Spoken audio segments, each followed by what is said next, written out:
అంటే నువ్వు ఏది పలుకుతున్నావో, ఏది నమ్ముతున్నావో, ఏది ఆంతర్యంలో విశ్వసిస్తున్నావో, ఏది ప్రేరణ పొందుతున్నావో ఆ రిజల్ట్ నీకు వస్తుంది. సెట్ అవ్వాల పాయింట్. శత్రువు నిన్ను వ్యతిరేకమైన విషయాలు నమ్మేటట్టు రేపుతున్నాడు. దేవుని సంబంధంగా అనుకూలమైన సంగతులు నమ్మేటట్టు రేపట్ల, ప్రతికూలతలు నమ్మేటట్టు నిన్ను రేపుతున్నాడు.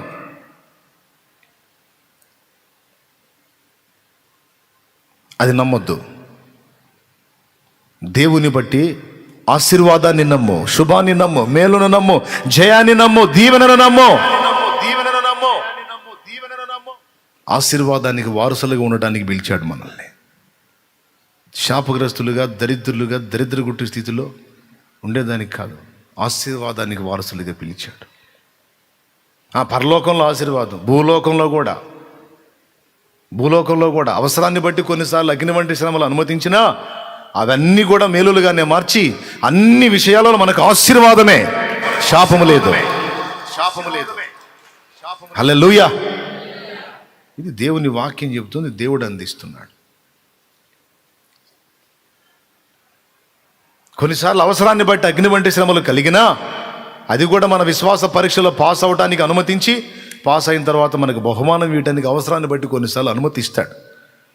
మనలో కొన్ని దుర్లక్షణాలను తొలగించడానికి, మనలో ఆత్మీయ అభివృద్ధిని కలిగించడానికి, మనల్ని అత్యధికంగా ఆశీర్వదించడానికి, రెండంతల మేలు మనకు అనుగ్రహించడానికి అవసరాన్ని బట్టి కొన్నిసార్లు అనుమతిస్తాడు.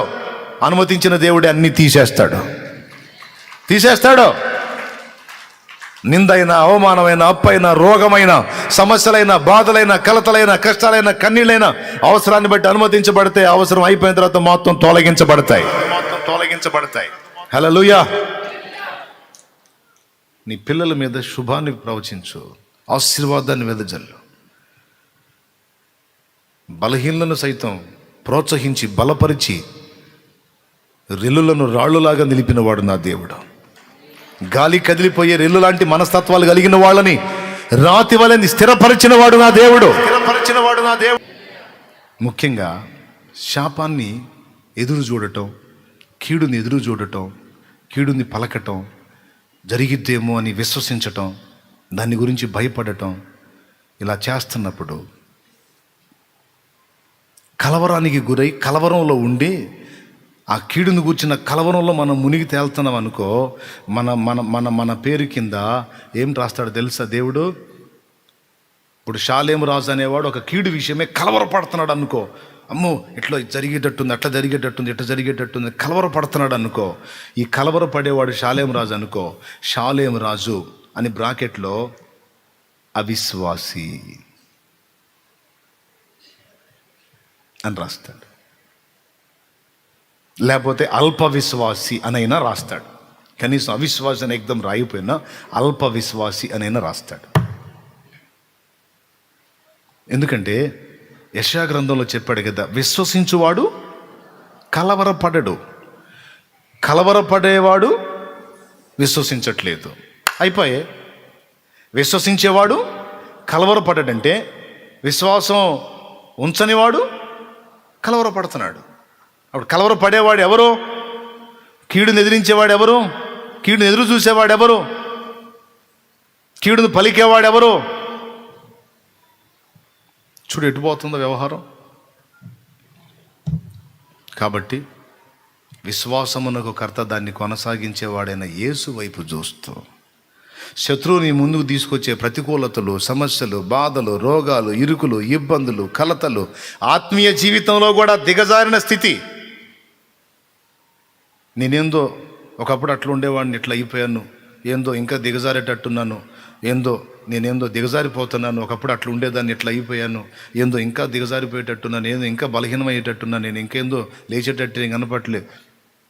అయ్యే జరుగుతాయి, ఎందుకంటే నువ్వు అది నమ్ముతున్నావు. కానీ దేవుని బట్టి నువ్వేం నమ్మాలి? ఆయన రక్తము చేత నన్ను విమోచించాడు, ఆయన నాకు తోడై ఉంటానని వాగ్దానం చేశాడు, యుగ సమాప్తి వరకు సదాకాలం నేను మీతో కూడా ఉన్నాను అని వాగ్దానం చేశాడు. లోకములో ఉన్నవానికంటే మీలో ఉన్నవాడు బలవంతుడు అని వాగ్దానం చేశాడు. నీకు సమాధానము కలుగునుగాక అని ఆశీర్వదించాడు. నిన్ను ఆశీర్వాదమునకు వారసురాలిగా చేశాను అని ఆయన నాతో మాట్లాడాడు. అనేక జనములకు దీవెనగా నిన్ను చేస్తానని మాట్లాడాడు. నిశ్చయముగా నిన్ను స్వస్థపరుస్తానని మాట్లాడాడు. నీ శ్రమలన్నీ నీకు దీవెనలుగా మారతాయని మాట్లాడాడు. ఈరోజు నీవు ఎదురు అనుభవిస్తున్నటువంటి కలతలని, ఈ శ్రమలని, వేదనని, కన్నీళ్ళన్నిటినీ నీకు దీవెనలుగా మారుస్తానని సెలవిచ్చాడు. నేడు నీవు చూచుచున్న ఐగుప్తీయుల్ని ఇక ఎన్నడూ చూడవు. నేడు నీవు తరమబడుతున్నావు. నిన్ను తరుము వారిని ఇక నీవు చూడవు అని నాకు మాట్లాడాడు. శుభప్రదమైన నిరీక్షణ నాకు ఇచ్చాడు. దీవెనలు నా వర్షము నా మీద కుమ్మరించాడు. ఒక్కసారైనా ప్రభు నన్ను గురించి కీడు పలికాడా? భయపడకో నేనున్నాను నీకన్నాడు. కలవరపడకు నేనున్నాను నీకన్నాడు. నా దేవుడు ఉన్నాడు. ఈరోజు నేను ఇట్లా ప్రతికూలతలో ఉండొచ్చు, కానీ నా దేవుడు నిశ్చయముగా నన్ను బాగు చేస్తాడు, నిలబెడతాడు, సవాల్కరంగా ఆశీర్వదిస్తాడు, నన్ను సమృద్ధితో నింపుతాడు. అన్ని విధాలా నాకు తోడై ఉన్నాడు, నాకు మేలు చేస్తాడు. శత్రువా నా మీద అతిశయపడద్దు. నేను కింద పడినా నన్ను తిరిగి లేపి నిలబెట్టగల సమర్థుడు నా దేవుడు. నేను ఇప్పుడు బలహీనురాలినైనా ఆయన నన్ను బలపరిచి వాడుకోగల దేవుడు. నేను నా దేవుడిని నమ్ముతా, నేను ఆయన మీదే అనుకుంటా. నిన్ను నమ్మను. నువ్వు పెట్టే భయాలకు లక్ష్య పెట్టను. నువ్వేదన్నా నాకు నష్టం కలిగించాలని చూసినా ఆ నష్టం కూడా నాకు లాభంగా మార్చే దేవుడు రా నా దేవుడు. హల్లెలూయా. నా దీపమును వెలిగించువాడు నా చీకటిని వెలుగుగా చేయును. నా దీపమును వెలిగించువాడు నా చీకటిని వెలుగుగా చేయును. జలరాశుల నుండి బలమైన చేతితో, జలరాశుల నుండి బలమైన చేతితో వెలుపల చేర్చిన బలమైన దేవా, వెలుపల చేర్చిన బలమైన దేవా, యెహోవా నా బలమా. యథార్థమైనది నీ మార్గం, పరిపూర్ణమైనది నీ మార్గం. యెహోవా. హల్లెలూయా. నా జీవితంలో వెలుగు లేదు, నెమ్మది లేదు. నా బ్రతుకంతా చీకటి అయిపోయింది, నా బ్రతుకంతా అంధకారం అయిపోయింది. సంవత్సరాలుగా ఒకటే స్థితిలో ఉన్నాను, సంవత్సరాలుగా ఒకటే పరిస్థితుల్లో ఉన్నాను, సంవత్సరాలుగా ఒకే అనుభవంలో ఉన్నాను, ఒకే పొజిషన్లో నడుస్తూ ఉన్నాను. అంటే దేవుని బట్టి నేను చెప్తున్నాను, ఒకే నడతలో, ఒకే అనుభవంలో, ఒకే స్థితిలో కాదు, ఒక టర్నింగ్, ఒక మలుపు తిప్పుతాడు. తిప్పడం నీకెవడు చెప్పాడు? వాడి సంగతి చెప్పు నాకు. తిప్పడం ఎవడు చెప్పాడు నీకు? నీ పరిస్థితి మారదని నీకు ఎవడు చెబుతున్నాడు? ఆ చెవులో నీకు చెబుతున్నాడు ఎవడు? వాడు రాక్షసుడు, వాడే. నీ పరిస్థితి ఇంతే, నీ పరిస్థితి మారదని నీకు ఎవడు చెబుతున్నాడు? వాడిని దన్ను ముందు. పోర సైతానా, దేవుడు నాకు చెప్పడం మారదని, మార్చువాడు నా దేవుడు. నన్ను నిలబెట్టువాడు నా యేసు, నన్ను చక్కబెట్టువాడు నా ప్రభు. తన రక్తం పెట్టాడు రా నా కోసం, ప్రాణం మొత్తం నిలువున తారపోసాడు నా కోసం. అంత ప్రేమించేవాడు నన్ను వదులుతాడంట్రా లూసి? నువ్వు పోరా ఇక నోరు మూసి అని పంపించాలా. దేవునికి స్తోత్రం. అలా నేను చెప్పినప్పుడే ఛార్జింగ్ బాగానే ఉంటుంది, తర్వాత మళ్ళీ మరుసటి రోజుకి దిగిపోతుంది. అది ఇప్పుడు వచ్చిన బాధ. చెప్పినప్పుడు నిజమే కదా, అసలు ఏంది ఇట్లా దరిద్రంగా అయిపోయావు ఏంది మనం అనిపిస్తుందా? మరుసటి రోజుకు మళ్ళీ ఎప్పుడు కాలు ఇట్టి అన్నట్టు అయిపోతుంది బతుకు. అదే మార్పు చెందాలి, అదే మార్పు చెందాలి. గాఢంధకారపు లోయలలో నేను సంచరించిన దేనికి భయపడను. గాఢంధకారపు లోయలలో నేను సంచరించిన దేనికి భయపడను. నీ తుట్టు కర్రయు నీ దండమును అనుదినం అనుక్షణం కాపాడునే. నీ తుట్టు కర్రయు నీ దండమును అనుదినం అనుక్షణం కాపాడునే. ఆనందమే పరమానంద ఆనందంగా పాడండి. ఆశ్రయపురమయ్యానిలో ఆనందమే పరమానందమే. ఆశ్రయపురమైన యేసయ్యానిలో ఆపత్కాలములన్నిటిలో నీ పని అయిపోయింది అనుకున్న వాళ్ళ ముందు నిన్ను సవాలుగా నిలబెడతాడు. నీ పని అయిపోయింది అనుకున్న వాళ్ళ పని అయిపోయింది, నీ పని అయిపోయింది అనుకున్న వాళ్ళ ముందు నిన్ను సవాలుగా నిలబెడతాడు. తలనెత్తువాడై ఉన్నాడు. దీవెనకు, ఆశీర్వాదానికి, శుభప్రదమైన నిరీక్షణకు నిన్ను పిలిచాడు. హల్లెలూయా. అక్షయుడా నీకే స్తోత్రము. నా శత్రువుల ఎదుటే నీవు నాకు విందును సిద్ధము చేశావు. నా శత్రువుల ఎదుటే నీవు నాకు విందును సిద్ధము చేశావు.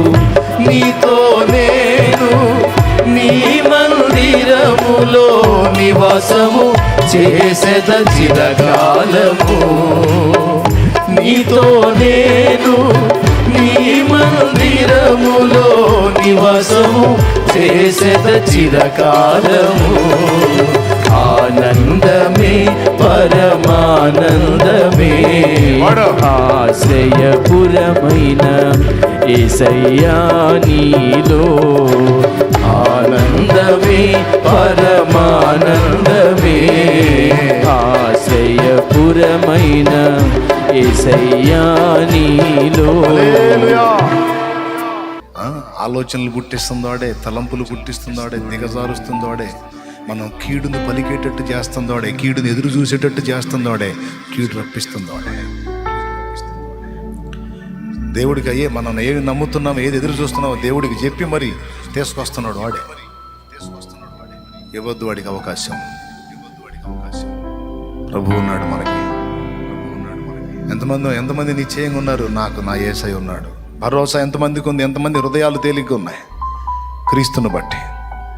హల్లెలూయా, హల్లెలూయా, హల్లెలూయా, హల్లెలూయా, హల్లెలూయా. ఈ విషయాన్ని గ్రహించండి. ఇది ముఖ్యమైనదా కాదా? వాస్తవమే కదా. అందుకే సరిగ్గా మీకు అందిద్దో లేదో ఈ మ్యాటర్ అని నేను టెన్షన్ పడ్డా. మొత్తానికి అర్థమైంది. 2-3 రోజులు గలిబిలిగా ఉందనుకో, నాతో పాటు ఉన్నోళ్ళు కూడా మోకాలు వెలవెల పోతూ ఉంటాయి. గలిబిలికి గురై ఈ ఒక్క మొక్క వినండి. నాకు టైం, నేను మళ్ళీ వెళ్ళాలా? ఈ ఒక్క మొక్కేనండి. కొన్నిసార్లు ప్రతి మనిషికి వచ్చినట్టు ఏదో చిరాకులు వస్తుంటాయి కదా. వచ్చినప్పుడు నేను కొంచెం డీలాగా ఉన్నాను అనుకో, నేను షేర్ అంటే నాతో ఉండేవాళ్ళు సవా షేర్ అన్నట్టుంటుంది వ్యవహారం. వాళ్ళు ఇంకా డీలా పడిపోతారు. వినండి ఒక్క మాట. ఎట్లా ఉంటుందంటే ఏదో మొత్తానికి ఏదో అయిపోతుంది అన్నట్టుగా అయిపోతారు. ఎందుకు వీళ్ళు ఇట్ అయ్యారు అంటే, నేను అట్ట కనపడేసరికి వాళ్ళు ఇంకా ఇంకా ఎక్కువ అయిపోయారు అన్నమాట అనుకుందాం. అప్పుడు నేనంటాను, ఓయమ్మో ఇప్పుడు నేను ఈ పరిస్థితి తెచ్చినట్టున్నాను వీళ్ళనే, అర్జెంటుగా నేను ఇప్పుడు బయటికి తీసుకొని రావాలి వీళ్ళని. మరి ఇంకేవో తెస్తారు. అందుకని నేను చెప్తాను, ఫస్ట్ నుంచి కూడా నాతో ఉండే వాళ్ళకి, కుటుంబానికి ఏదన్నా కలత వచ్చినప్పుడు, నేను ఆ కలతని ఫేస్ చేసినప్పుడు 1-2 రోజులు ఇబ్బంది పడినా, అందులోనే నేను 1-2 రోజులు ఎలాగైతే ఉంటానో నాకంటే ఎక్కువగా మిగిలిన వాళ్ళు ఉంటారు. ఇంకా 2 రోజులు ఎట్లనే ఉంటే ఇంకా వీళ్ళు ఇంకో అట్నే ఉండేటట్టున్నారు, ఇంకా దిగజారిపోయేటట్టున్నారని డౌట్ వచ్చింది నాకు. అప్పుడు నేను వెంటనే ఏం చెప్తానంటే, ఈ శోధన ఏదో గొప్ప మేలు జరగబోతుందిరా మనకంట.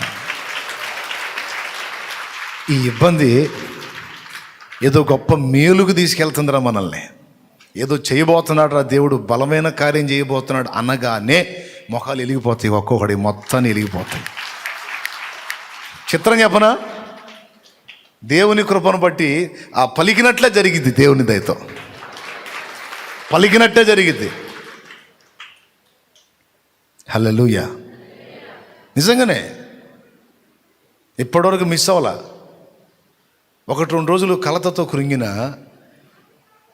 మళ్ళా విశ్వాసాన్ని బట్టి దేవుని వైపు చూసి ధైర్యం తెచ్చుకొని, దేవా ఇంత గలిబిలంటే, ఇంత శోధన అంటే ఏదో గొప్ప కార్యం. ఖచ్చితంగా నేను దేవుని బట్టి ఏది పలికిన అదే జరిగింది యేసు నామములో. అట్లా బలమైన కార్యాలు ఎన్నో చూశా. కాబట్టి ఆశీర్వాదం, దీవెన, నిరీక్షణ, విశ్వాసం, శుభం, సమాధానం అన్నోట వెదజల్లుతూ ఉండాలి. కృంగిన వారిని లేవనెత్తే మాట మనం పలుకుతూ ఉండాలి. దేవుణ్ణి బట్టి ధైర్యపరచాలి, నిబ్బరపరచాలి. నిరీక్షణ లేకుండా చేయకూడదు. నిరీక్షణ ఉంది, క్రీస్తు యేసునందు మనకి. నీవు నీ ఇంటి వారికి నిరీక్షణ కలిగించాలి, నీ సహచరులకు నిరీక్షణ కలిగించాలి, నీ మనసుకు నీకు నిరీక్షణ ఉండాలి. దేవుని బట్టి. ఎవరిని బట్టి? మనుషుల్ని బట్టి కాదు, దేవుణ్ణి బట్టి.